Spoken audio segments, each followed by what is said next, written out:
Hi, my name is Tamika Durr, and I'm currently a graduate student at Kennesaw State University in the Instructional Technology program. The title of my capstone is Using a Data Team and Technology to Close Achievement Gaps. I'll start with the problem. The problem is that when achievement gaps aren't closed, all students are not learning. However, unless there is a problem to analyze why these gaps are not being closed, it's very unlikely like it is very unlikely that they will ever be closed.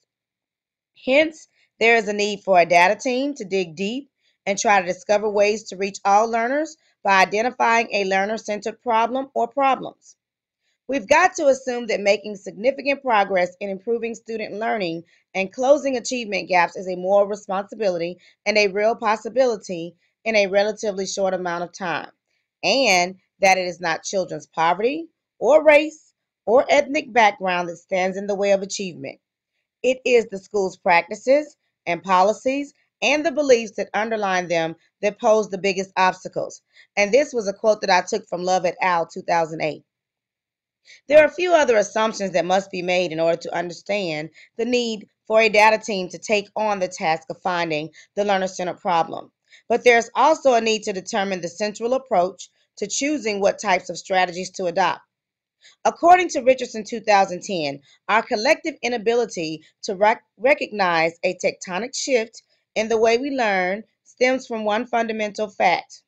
Not enough of us have experienced that shift ourselves. So we have to first look at how we shift into using technology as a learning process.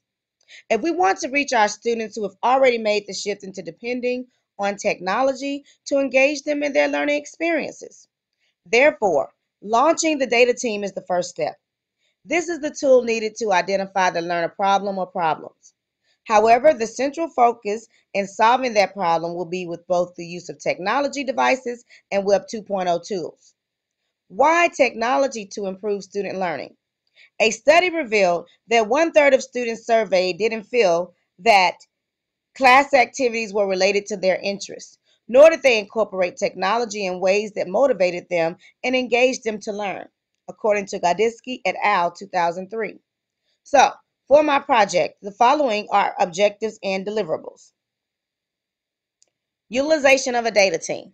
I originally planned to form the data team. However, in making my capstone plan and the summer months that passed afterward, a data team was formed at my school, which they allowed me to utilize them and join them, and that made that portion of the capstone easier. And so we had a data team that we currently use at the school that helped. And so basically, another objective was to create a calendar of meeting dates, times, and objectives. And so we would meet and discuss different data. And the biggest portion of the capstone was the creation of a website with selected strategies that will be chosen based on learner needs. Now, these strategies could be enrichment strategies as well as remediation strategies, because not only do we need to remediate those students who need extra support, we also need to enrich those students who may be a little bit above their grade level and need to be challenged. And so it's a needs-based website. Another objective was the creation of links to assessment and progress monitoring probes that will be housed on the website. Future goals, due to the fact that some of the dates that were projected at first were not able to come to pass before my project was due. So some future goals will be to evaluate the data team's plans and improvement processes on an ongoing basis. The housing of our strategies on the website would be allow for revisions and changes to strategies and or assignments as necessary. There are certain PSC standards, Professional Standards Commission standards, according to the state of Georgia, that were taken into account with the formation of this project. Standard 1, Visionary Leadership, and you can see the elements on the screen, elements 1.1, 1.2, and 1.4. Standard 2, Teaching and Learning and Assessment, which were elements 2.1 through 2.8. Standard 3, Digital Learning Environments, elements 3.2, 3.3, and 3.5. I'm sorry, 3.6. Standard 4, Digital Citizenship and Responsibility, elements 4.1 and 4.3.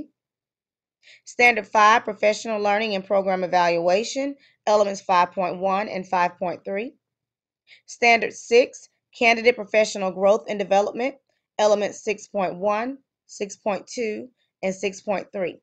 Now, I will go into a deeper description of the project. And so basically, like I said, I developed a website that housed different strategies that could assist with a different identified learner-centered problems.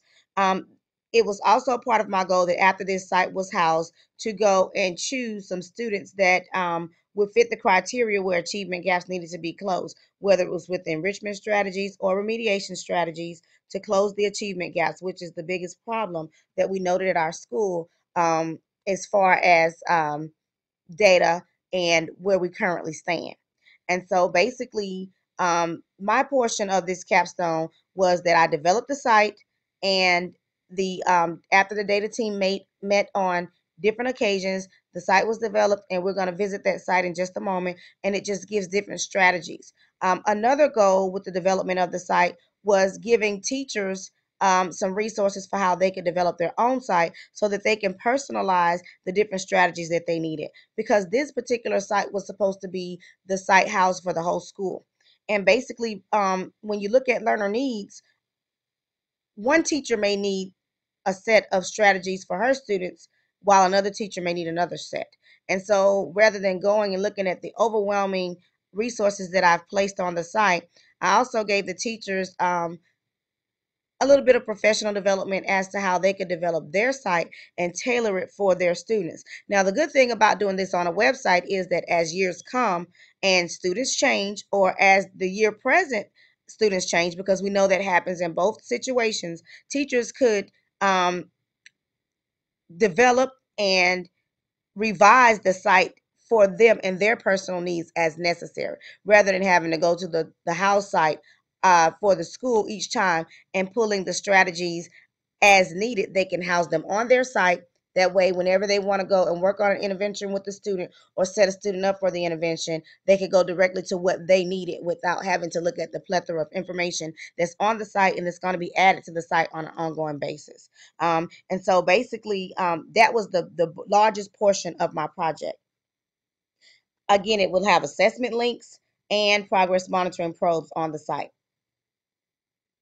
And so basically, it was part of my plan to, upon completion of the site, to make an evaluation plan with pre-assessment data taken for selected students, and tracking sheets would be kept for intervention that were chosen to help a specific learner based on that need. However, this is going to have to be used going forward, because the project was due before we could get all that implemented, and but which is no problem, because I wanted this to be something ongoing that could work as a resource for my school. And so going forward, teachers, other students that may be in the program, I know that there's another student that's currently in the program that's at my school, and he's thinking about taking this on as the other end of his project. But just in case he does not, it's still going to be available for teachers as they want to grab data and try to use it to help their students. And on the screen, you will see the references that I use to form my the research surrounding the project, as well as resources that I've used in making the project. And now I want to go and take a look at the actual website. Okay, and it's called the ECE Family Web Page. Welcome to our community. Starts with an introduction and purpose. This website was created in an effort to make our lives easier as educators. Nothing on this site has been created from scratch by me, but I simply took the time to organize different links and resources based on the particular need or needs for individual students with specific needs for remediation or enrichment. Therefore, please be advised that these resources are not necessarily matched to a student's current grade level, but to his or her current learning level. Below is a list of best practices for using this site. Finally, I want to express my sincere gratitude for those teachers that work with me to gather the data and resources that have been shared on this webpage. Your assistance will be solicited on an ongoing basis as we work together to keep this site updated with current research-based resources that work for our students in an effort to close achievement gaps. And so I have a list of things for the users to consider while using this site. And also I have different pages. So in the menu section,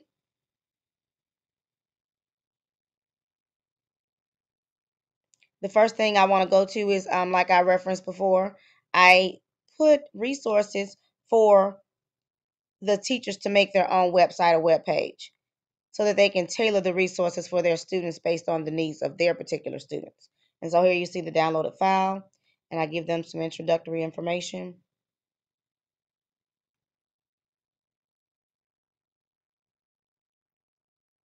I have another page where there are math resources.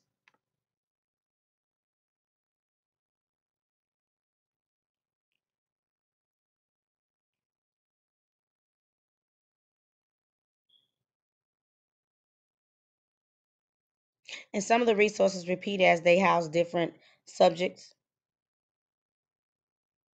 Have reading and language resources.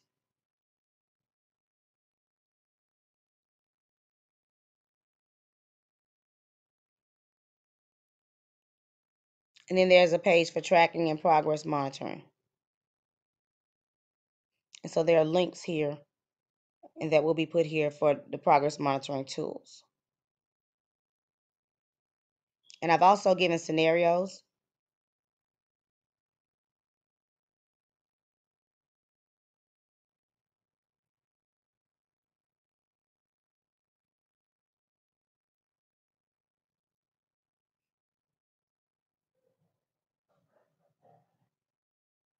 I have a page with other resources.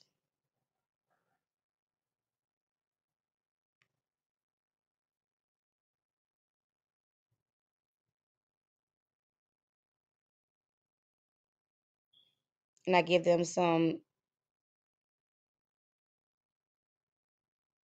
resources as well as advice.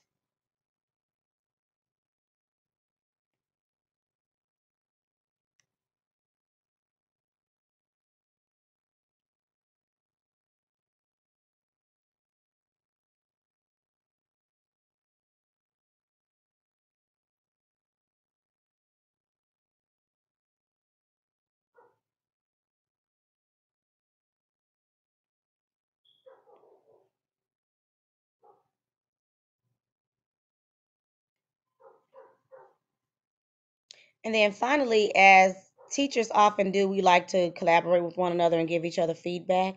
And so I also have on the website as the final portion of the menu a page where teachers can share stories. And so this is actually a blog site. And so what I've set up here is once the teachers begin using the site, I want to have a page where we can blog and discuss what works well, what doesn't work, and just to share our stories. And so now I would like to just kind of reflect on this project. I thoroughly enjoyed doing this project. One thing that I wish that we did have enough time to do would be to actually take students and use them, and try to track the progress data with them to see how this website will work with technology and helping to close the achievement gaps. But as you know, our timing is not the timing of districts and the timing of schools, although we may have a bright idea. But the one thing about this project that I can say is that it's never too late. And so as I move forward into the next school year, and we look at the fact that the students are just now taking the GMAS exam and we get the results back, we can begin to use this data to try to see how this website can help with closing the achievement gaps for students that are in need. Therefore, finally, I'd like to say that this is my capstone project. I hope that you enjoy, and most of all, I hope that it is very resourceful for my school and any other teachers or schools that may want to use this idea or something like this going forward.